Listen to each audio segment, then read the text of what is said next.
Hello everybody, welcome to Ira Fat Girl.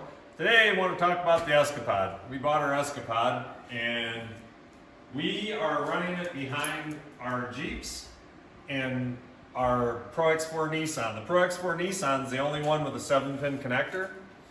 So, all the Jeeps are 4-pin connectors. We don't have electric brakes on it, but we do have the 7-pin connector adapter to go to the 4-blade to the Jeep.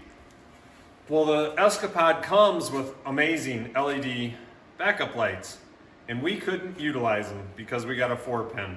But I'm an electrician, so I got creative.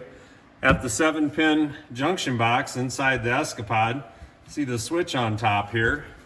We'll walk to the back over here.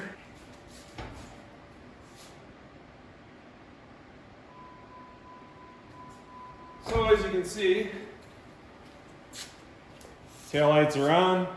We'll throw the hazards on.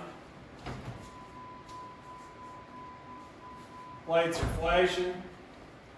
So you get to your parking spot and you want to have backup lights. So I go over here, come back to the 7-pin junction box, and I've got my illuminated switch here that I turn on, and it turns red to tell me I got my backup lights on. Then when you go back to the back of the Escapod, you can see we've got our backup lights so we can get into our camp spot. It's really easy to do. You just power off your running lights to your backup lights through the switch. The LED light goes to ground for the switch. It'll illuminate.